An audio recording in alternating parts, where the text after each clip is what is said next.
कल्पना करो कि दुनिया में जितने प्रतिशत लोग अपने जीवन को अच्छे ढंग से समझते हैं,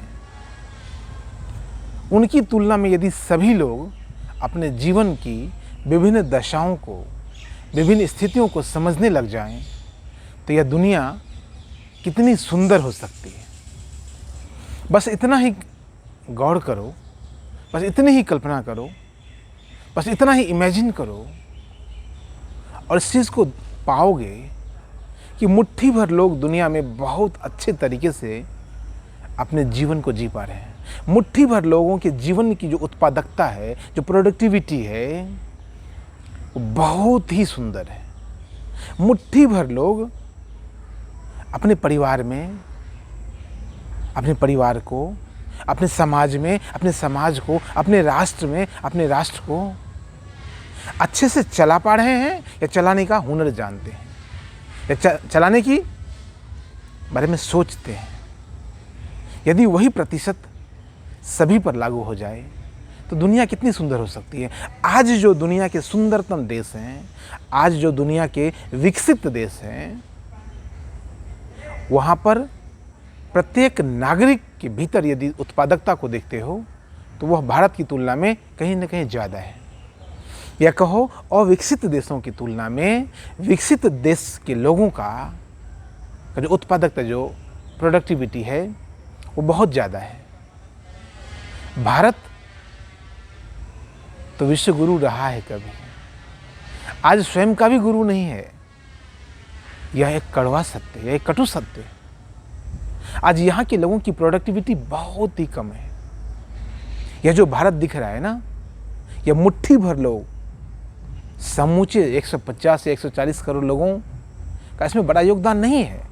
आज भारत की जो स्थिति है, इस स्थिति को बनाए रखने में 140 या 150 या 135 करोड़ लोगों की भूमिका नहीं है, कुछ करोड़ लोगों की भूमिका है।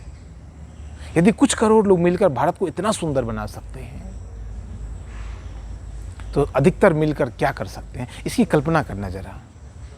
और इसके साथ ही अपने परिवार पर भी जरा जाना, अपने अपने राज्य में भी जाना कि आपके राज्य में प्रोडक्टिविटी क्या है।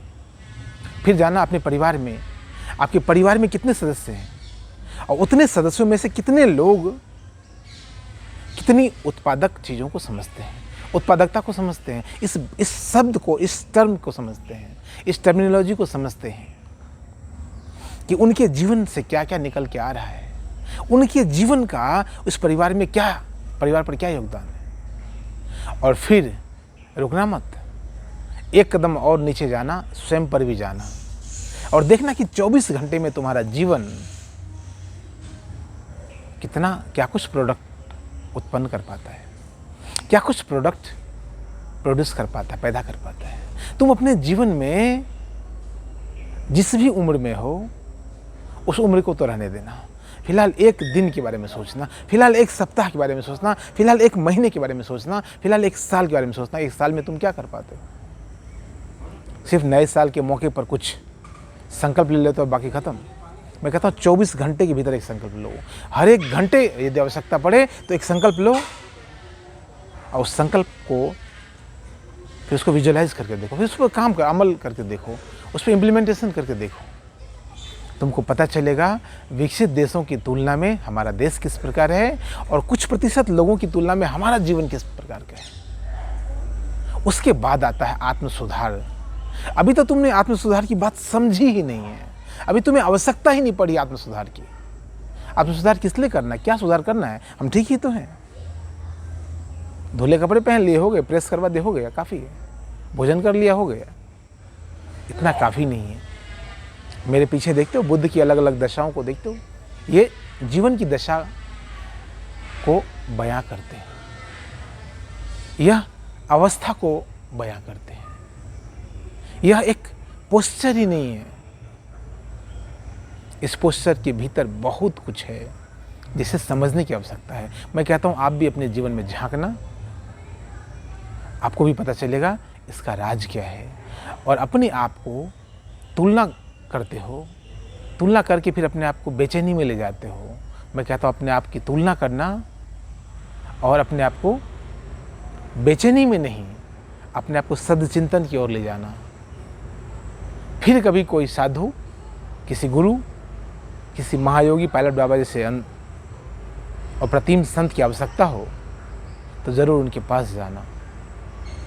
काउंसलर के पास जाते हो ना, कभी संतों के पास भी जाओ, जो संबुद्ध संत उनके पास ज़रूर जाओ। हमने भी वहीं जाके सीखा है। ये पायलट बाबा का आश्रम है हरिद्वार का, हमने भी संतों की शरण में सीखा है। तुमसे भी कहता हूँ, संतों के चरण में जाना, साधुओं की संगति में जाना, सत्संग में जाना।